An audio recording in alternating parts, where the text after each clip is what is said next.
I'm breaking up with you. You're dumped. So John Cena finally showed up on Raw as a heel, or as he says, just he's a human being. What did you think of the segment overall? I just want to dissect this whole thing with you guys and talk about maybe where they're gonna go and just overall thoughts of the goods and maybe some critiques that we have too. So right away, I think a lot of us were thinking, at least for me, I was like, okay, Cena's going to shave his head, get a beard, maybe just wear a suit, wear black, something that would show he is a bad guy. And they didn't go in that direction, and I thought that was an interesting choice. But they did tweak everything, obviously, for his presentation and everything that he was talking about and discussing for like 26 minutes, almost 30 minutes by the end of it. So that's the first thing. This was long. Nearly 30 minutes of Raw at the beginning was John Cena. And in fact, this whole Raw, it felt kind of average. There was some good stuff in there, but like a lot of it was not top notch, must see. It felt like a lot of just kind of planning and some good matches here and there. But the focus, like this whole episode really did feel obviously like it's, hey, we're going to lead with John Cena. That is the main hook here. Everyone wants to tune in to see, and it's true. And I granted, it's like almost 30 minutes long. However, so much of it is start and stop with entrance and boos and the crowd and the reaction and interaction and like all that stuff, let it breathe. So it was a long segment, but I thought overall Cena did a great job. So we got neutrons, and it's all his theme for his farewell tour, which I'm gonna guess he's gonna get neutrons every single appearance he makes. He's gonna get a new color because it's gonna reflect where he is. And they're gonna go in that direction. Comes out with the regular John Cena gear, and he holds up the towel, but it's like an FU towel. Like he just puts it up to the side and waves it a little bit and then keeps walking. He doesn't run to the ring, he walked to the ring. Again, he didn't really show the towel and talk to Stu in the camera, none of that. So I loved all of those little character tweaks. Walking through the crowd as well, I like that. It reminded me of ECW One Night Stand, where the crowd is just over top engulfing Cena and he's getting booed all the way through.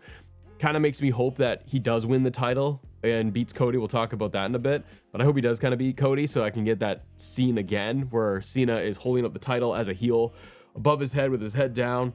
Maybe he puts his head up now, and then he's considered the bad guy. So Cena comes in and he just spends the next 20 minutes just ripping the crowd, and that he's breaking up with the WWE universe. He's breaking up with them. He's been in a toxic relationship this whole time, and it's finally over. He points out people in the crowd. He points out little boys in the crowd too, and he's just like, it's your fault. The kid's like, oh no, Mr. Cena, what did I do? The kid's not been alive for his whole career, which I find funny. It's like you picked out a 10-year-old. He hasn't seen like any of Cena's work, like the majority of his career. But anyways, the crowd was perfect. The crowd for this whole thing, excellent. It's exactly what you needed it to be. Now, I would have loved to have seen, I mean, here it worked. Madison Square Garden, I think, would have been a really good choice too, what they did last week, because that crowd was amazing as well. But this crowd was able to just keep it going the whole time for Cena. So I thought it really helped elevate the entire segment and make it feel very big. Now, again, he talked about how he's in a toxic relationship. I'm breaking up with you. It's over. He gave the fans everything and they turned his back on him. People that boo and they cheer, all of that, they're all the problem. Everybody's the problem except for John Cena, and he's done enough. He spent the last 10 years trying to like win them over again and gave them everything he had, and it was never enough. Talks about like basically how fickle the crowd is with him, the relationship with them. It was an interesting approach. I mean, he even said, he's like, I'm not a baby face, I'm not a heel, I'm a human being. And I think that statement, that line played into his presentation, where he didn't change anything. He wasn't going to. So within the John Cena character that he's presenting, his whole, I guess, thesis of this promo was not, I am a toy for you guys to just use and all this stuff. You used me as a toy forever, and that's enough. Because if he did change, like physically change his appearance, change his music, his Tron, all of this stuff, that would then lean into the fans getting what they want. And he did talk about that basically in the promo of, you know, if I change my music, change this, change everything about me, and then it's never enough. So I think it's ultimately, as we kind of look back at it, you're like, on one hand, be like, it'd be cool if he came out and he was all shaved head or wore a suit or something, but in kind of like a traditional heel, or changed his music and his theme song or slowed it down. Like, yes, those things would have been really cool to see and hear and experience, but for what his character is and what his mission statement for all of it, it makes sense. Why would he want to change his whole character to give the people what they want? The internet and the IWC and the dummies like me. And it's like, no, you don't get to have that. He's trying to deprive you of those things. So what does he do? He comes out and he's still wearing the traditional John Cena gear, but the character has changed and like his motivation, he's deflated, he's done. I thought Cena's tone was great. I like that he was angry and passionate and he wasn't cartoonish. The big problem I've had with Cena for the last couple of years anyways, as a character, for what he portrayed, he's too funny, like he's too having a good time. Even the Royal Rumble, it is like, hey, look at us, we're all like it. It's like, dude, we're trying to win the Royal Rumble here, man. Like, just throw somebody over the top rope, get angry. He was never like that. So I like that this version of Cena is more grounded and he's taking things seriously and he's sick of everybody. So I thought it worked. And we have a couple more, like Cena's not around every single week going to WrestleMania. There's a couple more appearances left. I'm excited to see what he does. How does he expand on this? Because this was the introduction to, you know, bad guy angry Cena. Eventually he's got to throw hands with Cody Rhodes and do that. And I don't think you can go out again to the next city, wherever he shows up, if it's Italy or whatever. Is he going to show up and just kind of do the same thing, but you know, a condensed version of this? I don't think that they can go out and play it repeat again and again and again all the way to WrestleMania. However, I think that more questions still need to be answered, which is great. It leaves people wondering. One of the things is he didn't address at all was the relationship with The Rock. I don't know. Do you guys think that that was a miss? Do you think that that should have been added into all of this? Because for me, I think they should have taken at least a minute for Cena to tee all this up, to talk about how you're toxic, you're bad for me, you're bad man, you're bad kid, and I'm breaking up with you, and why am I doing it? Like, he explained why he's against them now, but he never talked about The Rock. Maybe they're saving that for next time, like when he does show up. Maybe he shows up with The Rock, and maybe that just doubles down and then they destroy Cody Rhodes going into Mania or something. You never know. But I feel like that they could have used that, or he could have at least alluded to it.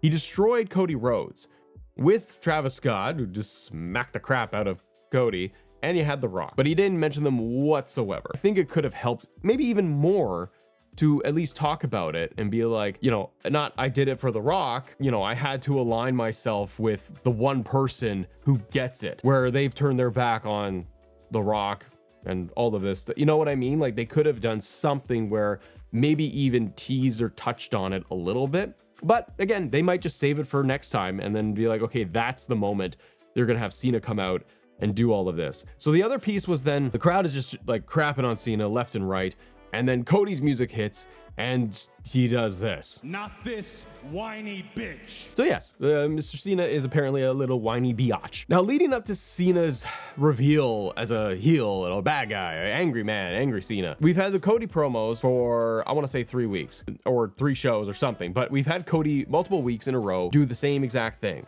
Come out, he's angry, he's bruised and cut, talks about Cena, he hates him, I want to fight you at WrestleMania, did it again, then on SmackDown, came in, smacked the Miz around, and then said, I'm coming for Cena. And then he comes in the ring to confront John Cena and basically says that, right, this is not the Cena that I want to fight at WrestleMania. You're a whiny biatch. I want the real John Cena, which is an interesting, I think, kind of take, or it will help us see what kind of John Cena we get at WrestleMania. From Cody's perspective of character, he's looking at this guy who's just whining and complaining about everything. He's like, I took your best shot, but I'm still standing. It's like, sure, but like Armenia, it could be The Rock standing there too and just destroying you. The thing is that he's like, I took your best shot and it wasn't enough. I'm still standing. Like, yes, as the babyface, as the champion, sure, he's got to say like he looks strong. He came back from taking the worst beating ever, but it's still going to result in a wrestling match where Cody could possibly lose. And I'm sure that over the coming weeks, as we get Cody and Cena in the ring again,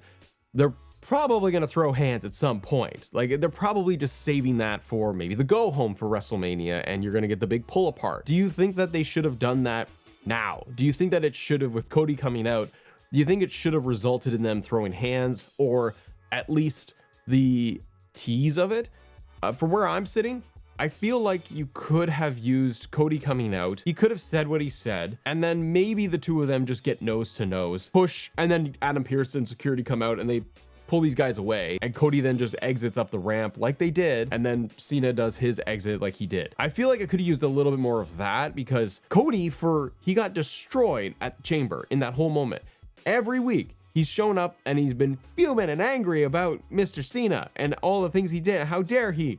And he just clocked him and his face is wrecked. Cody has been so angry that he gets to this point where he finally gets to see Cena in the ring, and he listens to him talk, and he lets him talk for 25 minutes, and then he comes out to not smack him in the face. Like, just within like just kind of reality. It's wrestling, but they could have, if you're Cody as a character, it's like, shouldn't you just want to run down there and just punch him in the nose? No, it's like, you're a bitch. And then he walked away. It's like, well, wait, Cody, like, shouldn't you want to smack him with your title? Shouldn't you want to just slap him in the face? That's where I feel like they could have maybe teased the altercation. They could have teased this, maybe where like Cena is just still standing there and Cody is all amped up and wanting to get after Cena, and the security, all that, they pull Cody back, and Cena could be standing there just kind of grinning like, you're an idiot, like you don't know what you're getting into now, something like that. And then what role does The Rock play in all of it is also very interesting, because we don't know if Rock is going to show up for promos on SmackDown.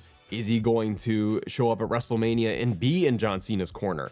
I think with what we have seen with Cena now that we can digest it and sit on it a little bit, for me, I am very interested to see John Cena win the Undisputed Championship, beat Cody Rhodes. I like that Cody is way more aggressive and like he's angry about everything and he's ready to go. I think it's a great way to kind of keep Cody. I think the Miz breakdown and beatdown on SmackDown was what Cody needed as his character. It's like, stop talking and just fight. And I like that Cody did that. I want to see more of that and more of that aggression from Cody. So it's going to be fun.